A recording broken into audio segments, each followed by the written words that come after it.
بسم اللہ الرحمن الرحیم۔ السلام علیکم ورحمۃ اللہ وبرکاتہ۔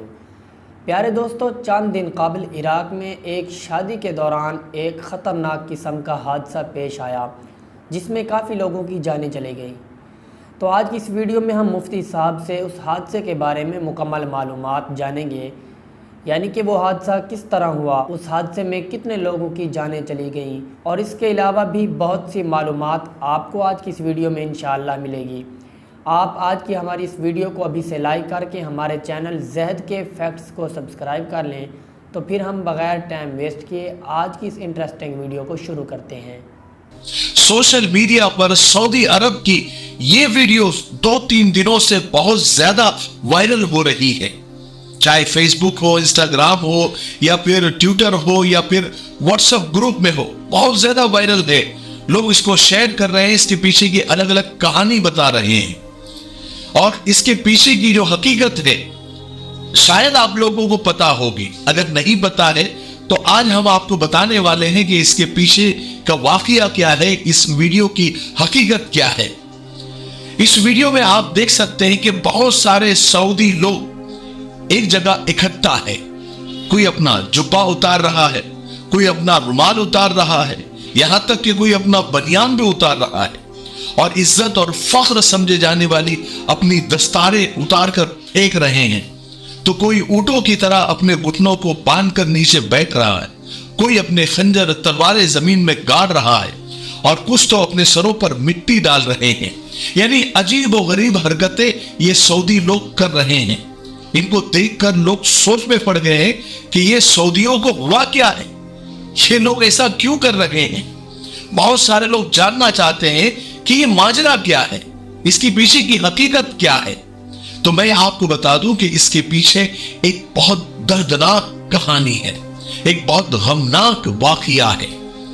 وہ یہ کہ سعودی عرب کا ایک شہر ہے نجران، جو کہ یمن بارڈر کے قریب ہے۔ یہ وہاں کا واقعہ ہے کہ 2 کزن بھائی تھے جو بہت اچھے دوست بھی تھے، لیکن کسی بات پر دونوں میں بحث شروع ہو گئی۔ بحث حجت تک پہنچی اور حجت جھگڑے تک پہنچی، اور اس کے بعد محمد مرسل نامی شخص نے غصے میں آ کر اپنے کزن بھائی کو قتل کر دیا، یا پھر یوں کہا جا سکتا ہے کہ اس کے ہاتھوں قتل ہو گیا۔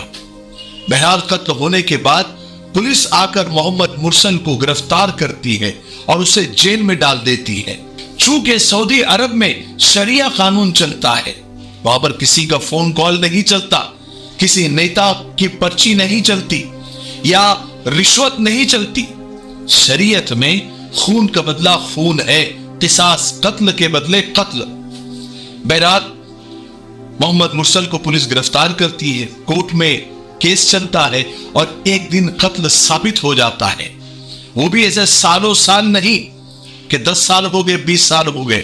کچھ لوگ یہ بتاتے ہیں کہ 1 سال میں یہ ساری کارروائی مکمل ہو گئی، اور ایک خبر یہ ہے کہ 3 مہینے میں ہی یہ کارروائی مکمل ہو گئی، اور کورٹ نے قاتل محمد مرسل کو سزائے موت سنا دی۔ اب جب ایسا ہو جاتا ہے، قتل ثابت ہو جاتا ہے، اور جب کورٹ یہ فیصلہ کر دیتی ہے کہ اس قاتل کی گردن کو اڑا دیا جائے، ایسا ہونے پر دونوں خاندان اور یا پھر دونوں قبیلے والوں کو کچھ مہلت دی جاتی ہے کہ وہ آپس میں صلح کر سکتے ہیں۔ قانون کے حساب سے، شریعت کے قانون کے حساب سے 3 راستے بچتے ہیں۔ ایک یہ کہ قصاص، یعنی قتل کے بدلے قتل، خون کے بدلے خون۔ دوسرا راستہ یہ ہے کہ دیت دے کر، کچھ معاوضہ دے کر، خون بہا دے کر قاتل کو معاف کیا جا سکتا ہے۔ اور تیسرا راستہ جو سب سے اچھا راستہ ہے، جس کی فضیلت بھی ہے، اس پر ثواب بھی ہے، کہ مقتول کے ورثہ، یعنی جن کا قتل ہوا ہے، اس کے خاندان والے اللہ کے لیے اس کو معاف کر دے، کہ چلو ہمارا بیٹا تو چلا گیا، واپس نہیں آ سکتا، ہم آخرت میں اس کا اللہ سے بدلہ لیں گے، ہم اللہ کے لیے معاف کر دیتے ہیں۔ یہ معافی سب سے اچھا راستہ ہے۔ اللہ کے رسول صلی اللہ علیہ وسلم نے بھی اس کی بہت فضیلت بتائی ہے، لیکن یہ مقتول کے خاندان والوں پر ڈیپینڈ کرتا ہے، ان کے رشتہ داروں کے پاس ہی یہ حق ہوتا ہے۔ ایسا نہیں کہ وہ اپنے حق کا استعمال کرے تو ان پر کوئی گناہ ہوگا، گناہ نہیں ہوگا، لیکن اگر معاف کر دیتے ہیں تو ان کو بہت ثواب ملے گا۔ اللہ تعالیٰ کل قیامت کے دن اس کا بدلہ ان کو دے گے. لیکن اگر وہ چاہے تو قصاص بھی لے سکتے ہیں، یا پھر چاہے تو دیت اور معاوضہ خون بہا لے کر اللہ کے لیے قاتل کو معاف بھی کر سکتے ہیں. اور اکثر ایسا ہوتا بھی ہے کہ مقتول کے خاندان کے لوگ کچھ دیت لے لیتے ہیں، کچھ خون بہا لے لیتے ہیں، کچھ معاوضہ لے کر قاتل کو چھوڑ دیا جاتا ہے، یا تو پھر بنا کچھ لیے اکثر ایسا بھی ہوتا ہے کہ اللہ کے لیے معاف بھی کر دیا جاتا ہے. صرف اس واقعے کو سامنے رکھ کر آپ ایسا نہ سمجھے کہ سعودی میں سب قصاص ہی لیتے ہیں، اکثر معاف کر دیا جاتا ہے. لیکن اس معاملے میں مقتول کے قبیلے والے شاید بہت غصے میں تھے. وہ صرف قصاص چاہ رہے تھے، وہ صرف چاہ رہے تھے کہ محمد مرسل کو سزا ملے. اس لیے قاتل محمد مرسل کے قبیلے والے مقتول کے گھر کے سامنے جمع ہو گئے، یعنی جس کا قتل ہوا تھا اس کے گھر کے سامنے معافی مانگنے کے لیے جمع ہو گئے، اور انہیں الگ الگ طریقے سے منانے لگے. اس میں بڑے بڑے شیخ بھی تھے اس قبیلے کے جو لاکھپتی، کروڑپتی، بلینئر ہے. لیکن وہاں پر قانون سب کے لیے ایک چلتا ہے، اور معافی کی وہ سب لوگ معافی کی درخواست کرنے لگے. جو ان سے ہو سکتا تھا وہ سب کچھ کرنے لگے. عرب میں ہمارے یہاں ہوتا نا کہ پگڑی، یہ اس کو بہت عزت اور فخر کی چیز سمجھی جاتی ہے. جب وہ کسی کے قدموں میں رکھ دی جائے، مطلب پورے خاندان کی عزت قدموں میں رکھ دی گئی ہے. وہاں پر عرب میں امامہ یہ بہت عزت کی چیز سمجھی جاتی ہے، فخر کی چیز سمجھی جاتی ہے. وہاں کے شیخ لوگوں نے اپنا امامہ اتار کر وہ مقتول کے خاندان والوں کے سامنے زمین پر رکھ دی. اس کا مطلب یہ ہوتا ہے کہ انہوں نے پوری عزت اتار کر سامنے رکھ دی. یہاں تک کہ قاتل کے قبیلے والوں نے صرف امامہ ہی نہیں بلکہ کچھ لوگوں نے اپنا جبہ، اپنی بنیان تک اتار کر سامنے رکھ دی. کچھ شیخ لوگ تو زمین پر گر گئے، اپنی تلواریں، اپنے خنجر ان کے سامنے گاڑ دیے، اپنے سروں پر مٹی تک ڈال دی، اپنے گھٹنوں کو جانوروں کی طرح باندھ دیا، یا پھر لاکھوں کروڑوں ریال سونا چاندی اور پراپرٹی کے پیپر لے کر سامنے آگے کی سب لے لو، صرف معاف کر دو، ہمارے قبیلے کے بچے محمد مرسل کو معاف کر دو. یعنی وہ سب کچھ انہوں نے کیا جو وہ کر سکتے تھے. ایک طرح سے اپنی زبان میں کہا جائے جتنا گر سکتے تھے وہ گرے. یہ سارا منظر دیکھ کر سارا عرب چیخ اٹھا کہ اب تو معاف کر دینا چاہیے، محمد مرسل کو معافی مل جانی چاہیے. اتنا ہونے کے بعد بھی مقتول کے قبیلے والوں کا دل نہیں پسیجا، ان کا دل نرم نہیں ہوا.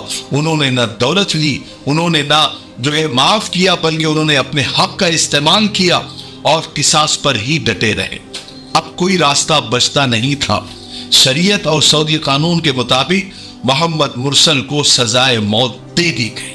کہتے ہیں کہ محمد مرسل کی آخری خواہش اپنے ماں سے ملنا تھا، سو اسے ملا دیا گیا. یہ کلیجہ پھاڑ دینے والا منظر اسی کا ہے. سزائے موت سے پہلے بیٹے کو اپنے اس ماں سے ملایا گیا. دونوں ایک دوسرے سے آخری بار مل کر رو رہے ہیں. حالانکہ یہ واقعہ ہمیں بہت کچھ سکھاتا ہے. قانون کی بالادستی ضروری ہے تاکہ اس طرح کے واقعات دوبارہ نہ ہو. انسان کا خون سستا نہیں ہے. اللہ نے انسان کو اشرف المخلوقات بنایا ہے. اسی لیے عرب ملکوں میں کرائم ریٹ بہت کم ہے، نہ کے برابر ہے. قانون سے بڑھ کر، شریعت سے بڑھ کر کچھ نہیں ہے. ایک ہی قانون سب کے لیے. اس میں کوئی وسیلہ نہیں، کسی بڑے آدمی کا لیٹر نہیں، کوئی پیسوں کا لین دین نہیں، کوئی خاندانی روب نہیں، کوئی عہدے پد کا استعمال نہیں، کوئی رشوت نہیں. قانون سب کے لیے برابر ہے. آج ہمارے یہاں کرائم کا ریشو اس لیے بڑھ رہا ہے کہ انسانی خون کو سستا کر دیا گیا ہے.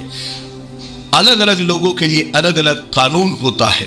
بڑے لوگوں کے لیے الگ قانون، عہدے والوں کے لیے الگ قانون، کروڑپتی، ملینئر کے لیے الگ قانون، غریب کے لیے الگ قانون، کسی قوم کے لیے الگ قانون اور کسی ایک قوم کے لیے الگ قانون. اس لیے یعنی کرائم کا ریشو اتنا بڑھ گیا ہے کہ میرا یہ ویڈیو بنانے کا جو ٹائم ہے نا، اس ٹائم کے اندر بھی پتہ نہیں کتنے قتل ہو گئے ہوں گے، کتنے مرڈر ہو گئے ہوں گے، یا کتنے قاتل چھوٹ گئے ہوں گے، یا کتنی رشوت کی لین دین ہو گئی ہوگی. ایک چھوٹا سا واقعہ اللہ کے رسول صلی اللہ علیہ وسلم کے زمانے کا.